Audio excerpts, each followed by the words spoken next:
So hello everyone, in this video we will discuss about how to make your CV professional. So here I am giving you an example of my CV, how I made my CV professional for CMA campus placement.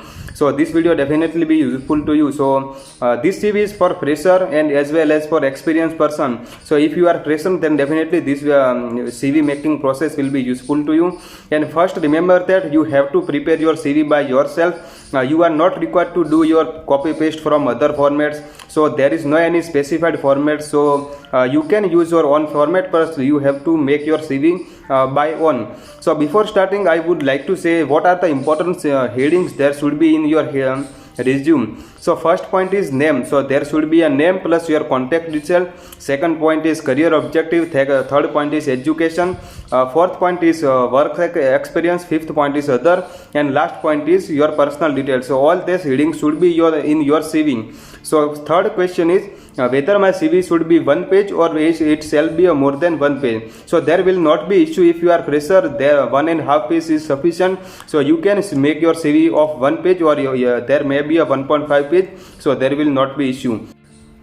So here I am giving an example of my CV. So here in right side I have mentioned my name. After that I have mentioned my mobile number and email ID as well. So you can write your name in left side. There will not be issue. Plus you can attach your professional photo. Remember that it should be a professional photo. It should not be a casual photo. So it will create impression if you are going to attach a professional photo. So how to whether email ID is important? So yes, email ID is very important, but it should be a professional. For example, pradeep7789@gmail.com. So it will not looks like a professional. So you have to make your own professional email ID, and that should be a simple and as short as possible. So that is very important. Your mobile number and email ID. Third point is career objective. So you have to write your career objective. You are not required to do a copy paste from Google. So that is important. So you have to make your career objective. But remember that there should not be any spelling mistake plus grammar mistake. So that is career objective is not much important because recruiters are not going to read all the things. But there should not be any spelling mistake plus grammatical mistake. Third point is professional qualification. So professional qualification and educational qualification, that is academical qualification, you can bifurcate in the two parts. First is professional qualification and second is educational qualification. So in professional qualification, try to first write the recent examination. For example, I have completed my CMA final recently, so I have mentioned here. After that intermediate, and after that CMA foundation I have mentioned, along with passing month and year. That is very important, and percentage is required. If you got a good amount of percentage, then percentage is you can write percentage as well.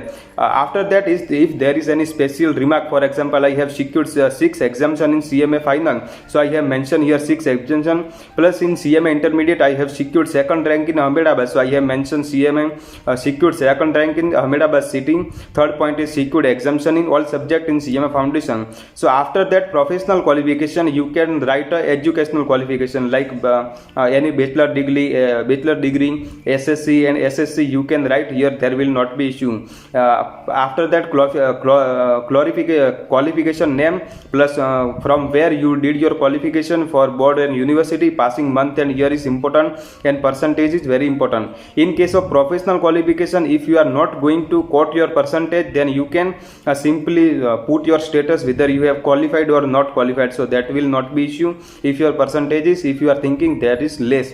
After that, very important is work experience. So for example, I have did my internship of 1 year. So I have mentioned here period from March 2019 to February 2020 I have did my articleship. So here I have mentioned the name of the firm and what is my designation, that is article assistant. So here I have mentioned all the things.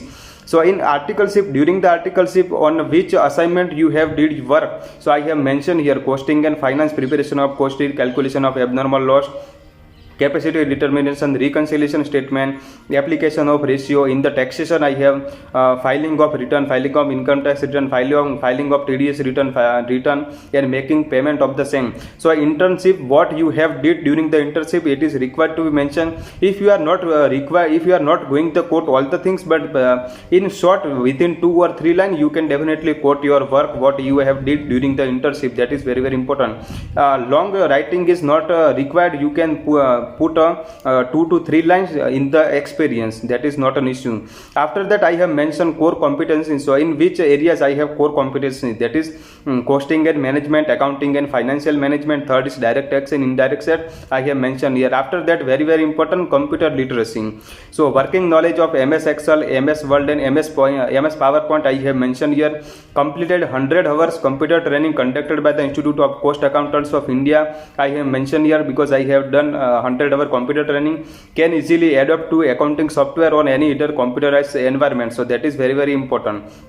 After that, behavioral characteristics. So about your personal information you have to write. For example, I have written sincere in attitude, can adjust to any situation, confident and focused. So you can write by yourself whatever the behavioral characteristic you have. After that, you have to mention your personal details. For example, date of birth, father's name, father's occupation, marital status, interest is very, very important. So you have to take care while quoting the interest. Language is known, and address. So if you are going to give your present address or permanent address, that will not be issue, but advisable to quote permanent address. I have mentioned here my present address.